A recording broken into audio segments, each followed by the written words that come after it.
আমার বিয়ে হয়েছে প্রায় 4.5 বছর হতে যাচ্ছে।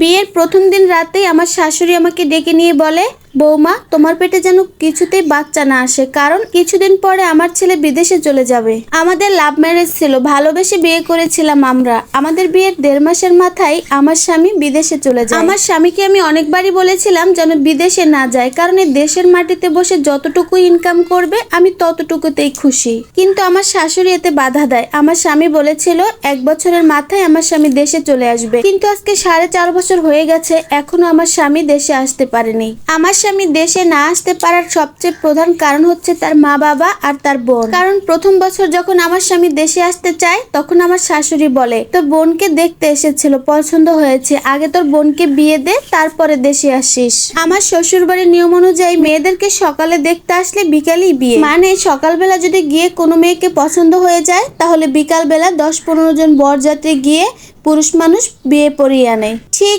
আমার বিয়ের সময় এই আচরণটা করেছিল আমার শ্বশুর শাশুড়ি। আমার মা বাবার খুব ইচ্ছা ছিল আমাকে ধুমধাম করে বিয়ে দিবে, কিন্তু তারা গ্রামের একটা দোকান থেকে একটা নর্মাল শাড়ি কিনে এনে আমাকে পরিয়ে বিয়ে করিয়ে নিয়ে যায়। আমার মা বাবা কোনো ঝামেলা করেনি, কারণ পুরো এলাকাতেই আমার বিয়ের কথাটা জানতো। এখন আমার বিয়েটা যদি ভেঙে যায়, তাহলে পুরো এলাকার মানুষ বলবে মেয়েটা খারাপ। কিন্তু আমার শ্বশুর শাশুড়ির আসল রূপ দেখতে পাই আমার ননদের বিয়ের বেলায়। তারা এখন সব চেনে, ওয়েডিং ফটোগ্রাফার, ঢাকা থেকে সমস্ত শপিং, মেহেদি আর্টিস্ট এবং টুকিটাকি সবকিছু। প্রায় 10 লাখ টাকা খরচ করিয়েছে আমার স্বামীকে দিয়ে, যাতে দেশে আসতে না পারে। তার বোনের বিয়েতে সে খরচ করবে, এটা স্বাভাবিক, কিন্তু 10 লাখ টাকা খরচ করার কোনো প্রশ্নই আসে না। যেখানে আমাকে শুধু একটা নর্মাল শাড়ি দিয়ে বিয়ে করিয়ে এনেছে, সেখানে তার নিজের মেয়ের বেলায় 10 লাখ টাকা খরচ করে বিয়ে করায়। তার নিজের মেয়ের বেলায় 10 লাখ টাকা খরচ করে বিয়ে করিয়েছে। যাই হোক, বিয়ের ব্যাপারটা এখন বাদ দে। তারপর 2 বছরের মাথায় আমার স্বামী আবারও দেশে আসতে চায়, কিন্তু আমার শ্বশুর শাশুড়ি নানা তাল বাহানায় তাকে আবারও দেশে আসতে দেয়নি। কারণ আমার ননদের বাচ্চা হবে, তাদের বাড়িতে বড় করে অনুষ্ঠান করবে, আকিকা করবে, আর এই কথা বলে আমার স্বামীর কাছ থেকে তারা আরো 1 লাখ টাকা নেয়। আমি আমার স্বামীকে অনেক বুঝিয়েছিলাম যে সংসারে খরচ করবার ঠিক আছে, তবে হিসাব করে। কিন্তু সে আমার কথা কখনোই শুনেনি। তার বাবা মা যখনই টাকা চাইতো, তখনই কোনো হিসাব না করে সে টাকা পাঠিয়ে দিত। কিন্তু আমার স্বামী আমার বেলায় ছিল উদাসীন। আমি অনেকবার বুঝিয়েছিলাম যে আমাদেরও তো একটা ভবিষ্যৎ আছে, কিছু টাকা না হয় আমাদের জন্য সেভিংস করো, কিন্তু আমার স্বামী কখনো এই কথাটা শুনেনি, কোনো টাকা জমায়নি। কিন্তু প্রতি মাসে আমাকে যে টাকা খরচ করতে দিত, সেখান থেকে কিছু টাকা জমিয়ে আমি একটা ডিপিএস করি। এইভাবে আমি কিছু টাকা জমিয়েছি। এই তো কিছুদিন আগে কোরবানির ঈদ গেল, আমার স্বামী চেয়েছিল কোরবানির ঈদের পরই দেশে আসবে, কিন্তু আমার শ্বশুর শাশুড়ি এখানেও বাধা হয়ে দাঁড়ালো। কারণ তারা বলল এখন নাকি তারা ঘরের কাজে হাত দিয়েছে, তাই সে যদি দেশে চলে আসে তাহলে কিভাবে হবে, কিভাবে তারা বাড়ির কাজ সম্পূর্ণ করবে, টাকায় শর্ট পড়বে। এই অজুহাত দেখে এবারও আমার স্বামীর আর দেশে আসা হলো না।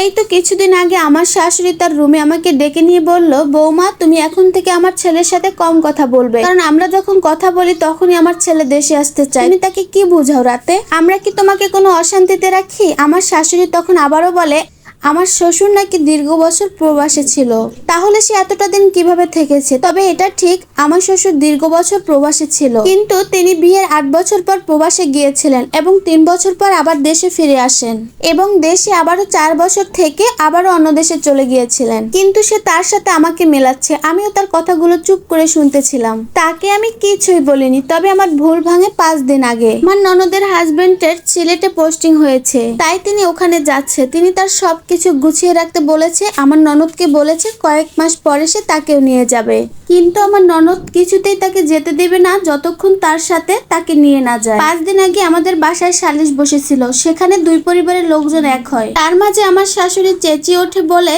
জোয়ান মেয়ে জামাই ছাড়া কি করে থাকবে? যদি তার মেয়েকে তার জামাই নিয়ে না যায়, তাহলে যেন তার মেয়েকে তাদেরকে ফেরত দেয়। বিচার শেষ করে আবারও আমার শাশুড়ি আমার স্বামীকে ফোন দেয়। ফোন দিয়েই বলে, বাবা, আবারও 50,000 টাকা লাগবে, তোর বোন তার জামাইয়ের সাথে সিলেটে শিফটিং হবে, তাই ওদের নতুন বাসা সাজাতে কিছু টাকা লাগবে। তবে এবার দেখলাম আমার স্বামী তার মায়ের সাথে অনেক রাগারাগি করছে। তোমার মেয়ের সংসার তোমার মেয়ে সাজাবে, আমি কেন কষ্ট করে টাকা পাঠাবো? তারপর আর যাই হোক, অনেক জোরাজুরির পরে 20 থেকে 25,000 টাকা হয়তো পাঠিয়েছিল, কারণ এই ব্যাপার নিয়ে আমি আমার স্বামীর সাথে কোনো প্রকার কোনো কথাই বলতাম না। এইসব পরিস্থিতি দেখে আমি যা বুঝলাম, আমার স্বামী আগামী আরো 5 বছরও দেশে আসতে পারবে না। এরপর আমার স্বামীর সাথে আমার আর কোনো কথা হয় না। আমার মনটা অনেক বেশি খারাপ ছিল। গতকাল সন্ধ্যায় সে আমাকে আমাকে ফোন দেয়, ফোন রিসিভ করতেই সে হাউমাউ করে কান্না শুরু করে দেয়। আসলে পুরুষ মানুষ তো প্রবাসে থাকে, তাই সহজে কান্না করতে চায় না।